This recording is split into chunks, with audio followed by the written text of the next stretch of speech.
Well, sick of big government, a nationwide effort to protect capitalism is launching today. Who's behind it? You might be surprised. Well, you know, government's been blasting business. Business today blasting back. The private sector taking its case against big government, now public. A group representing businesses buying a full-page ad in the Wall Street Journal today to say it's had enough of the runaway spending and high taxes and the finger-pointing. My next guest investing more than $1 million of his own money for this campaign. James MacDougald is the founder of the Free Enterprise Nation. Why are you doing this, James?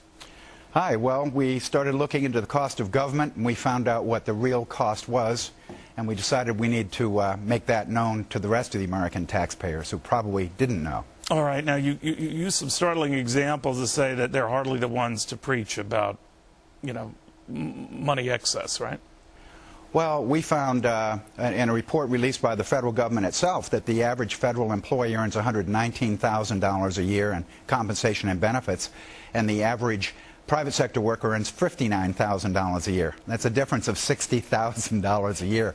We multiplied that out times the number of federal government workers, and that's a $100 billion a year transfer of tax money from the private sector to the payroll of the federal government's own employees. You know, government workers always come around and tell me, Jim, yeah, but those government workers go to Home Depot, they go to Walmart, they spend money, so public money is still green, and don't worry about it. That's true.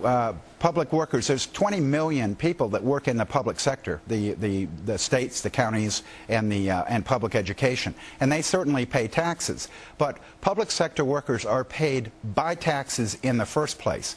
It's the private sector that actually produces all the new tax revenues that feed the public sector. And they're the fastest growing jobs sector. The public sector is the fastest growing job sector. The private sector is. You propose cut half of them, cut their pay, both, what?